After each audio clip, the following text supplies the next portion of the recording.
Halo guys, welcome back to my channel. Nah, video kali ini kita akan membahas seputar Facebook Ad lagi. Kita mau membahas mengenai COD di Facebook Ad. Ya, kalau kita jualan di Facebook Ad kan eh seringkali kan kita diminta COD. Nah, kalau kita melayani COD seringkali ini ya kena gagal apa retur. Nah, video kali ini akan membahas tips mengurangi gagal atau retur COD. Oke, simak terus ya guys ya. Nah, oke guys, video kali ini kita lanjut lagi, kita bahas tips mengurangi gagal atau retur COD. Nah, teman-teman pasti seiring perkembangan zaman ya, kalau kita jual di Facebook Ad pasti sebagian besar menggunakan COD, betul? Ya, walaupun masih ada yang tidak menggunakan COD, tapi saya yakin sebagian besar menggunakan COD. Nah, kalau COD ya Facebooknya kita menggunakan COD. Nah, ada saat-saat di mana COD itu lancar, ada saat-saat di mana COD itu banyak mengalami gagal atau paket yang dikembalikan atau retur. Nah, video kali ini saya mau membahas mengenai tips mengurangi gagal atau retur COD versi saya ya. Sekali lagi teman-teman, ini yang biasanya saya lakukan. Tapi tiap orang itu bisa berbeda-beda. Ini saya mau share hari ini khusus yang biasanya saya lakukan. Oke, nah kalau biasanya saya COD ya, COD saya bikin iklan di Facebook Ads, saya bikin landing page, itu biasa saya antara pakai form atau langsung klik ke WhatsApp.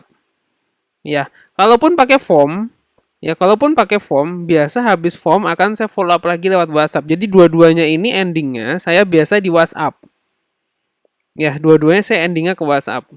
Nah, saya konfirmasi semuanya, walaupun pakai form saya konfirmasi tadi orderannya ini semua apakah sudah benar sesuai. Oke, kalau udah oke. Nah, kalau dia mau COD, customer mau COD, di ending sebelum saya menutup WhatsApp, saya selalu mengatakan ini. Jadi ada beberapa hal yang saya katakan untuk mengurangi kegagalan COD. Ini yang saya mau share ke teman-teman. Ya, kalau teman-teman mau dicontek silahkan, nggak apa-apa. Ini versi saya ya. Versi saya. Oke.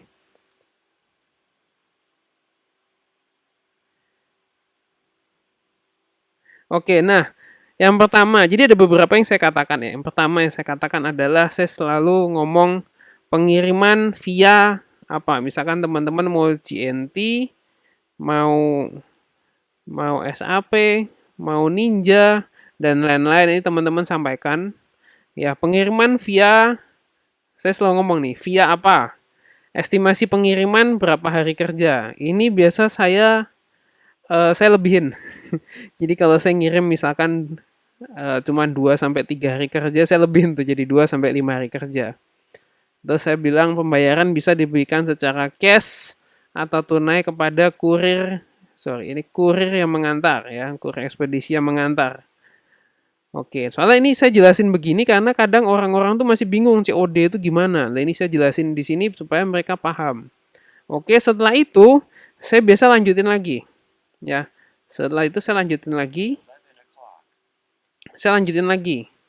Saya bilang, mohon dipastikan ada yang terima di alamat tujuan ya kak ya. Nah, saya tulisin begini nih. Ya, tadi saya udah tulisin perkiraan harinya berapa hari, lalu saya tulis mohon dipastikan ada yang terima di alamat tujuan. Kenapa saya tulis begini? Karena seringkali rumahnya bisa kosong, seringkali orangnya kerja nggak ada yang jaga di rumah, seringkali dikasih alamat yang memang tidak ada orang gitu ya. Kadang-kadang mereka bisa bilang, "Oh, rumah saya biasa kosong," atau pakai alamat orang tua saya aja ya. Nah, kadang ada yang jadi begitu nih setelah saya tulis begini. Oke, lalu berikutnya saya ngomong dan mohon dipersiapkan untuk pembayarannya ya. Nah, kadang takutnya nggak punya cash kan, nggak bawa cash, nggak siap cash. Lalu berikutnya lagi, saya bilang lagi, mohon nomor handphone selalu aktif ya kak, apabila ada kurir yang menghubungi. Ya, ini nomor handphone. Nah, kadang-kadang ini gini teman-teman. Kenapa perlu nomor handphone selalu aktif? Kadang kalau alamatnya tidak ada nomor rumah, kalau alamatnya cuma RT atau RW, biasa ditelepon dulu atau di WhatsApp dulu sama kurir yang nganter. Nah, kalau nomor handphone nggak aktif, itu biasa nanti alamatnya susah buat dicari. Apalagi kalau alamatnya cuman nama desa atau nama dusun tertentu, biasanya kurirnya tuh udah pasti telepon kalau itu. Udah pasti telepon atau SMS atau WhatsApp. Ya, jadi mohon nomor handphone selalu aktif. Ya, kan kadang ada ya yang pesen COD, pesen barang tapi di kontaknya susah. Ada juga yang begitu, kadang di telepon nggak aktif dan lain-lain. Nah, itu biasa kadang ada kurir yang udah nganter nih ya. Pernah kejadian sama saya ada kurir udah nganter, udah sampai dihubungin nggak bisa, udah ditinggal lagi sama kurirnya, COD gagal. Ada tuh yang begitu tuh. Nah, eh nah oke lalu berikutnya nih. Nah, saya selalu ngomong begini. Nomor yang ini apakah bisa ditelepon Kak? Atau hanya khusus WhatsApp saja? Saya tanyain. Biasa seringkali mereka ngomong, oh bisa ditelepon. Nah, kenapa saya tanya begini? Karena ya kadang mereka kasih nomor WhatsApp. Sedangkan kurir, ya ini saya nggak ngomong ekspedisi apa-apa ya teman ya, teman-teman ya. Ini saya ngomong ekspedisi overall. Jadi saya nggak menyinggung ekspedisi manapun ya. Ini apakah bisa ditelepon atau hanya khusus WhatsApp aja? Nah, kadang mereka kasih nomor WhatsApp tapi kurir itu telepon. Kadang ada nomor WhatsApp doang, nggak bisa ditelepon. Jadi nomornya simpang siur. Jadi saya kalau orang COD sama saya, ada customer COD, saya selalu pastikan nomor itu WhatsApp WhatsApp doang atau bisa ditelepon juga. Kalau ada dua-duanya, saya masukin dua-duanya. Ini WhatsApp, ini telepon. Jadi terserah kurir mau ngontak yang mana, yang penting itu bisa. Gitu. Oke, jadi ini teman-teman yang saya tanyakan closing statement saya nih, closingnya sebelum mereka selesai nih. Kalau ada orang order COD, sebelum mereka selesai pembicaraan dengan saya lewat WhatsApp, saya selalu ngomong ini semua. Ya, pengiriman via ekspedisi apa, estimasi pengiriman berapa hari, ya, biar mereka nggak tanya terus. Kadang suka tanya nih berapa hari kerja.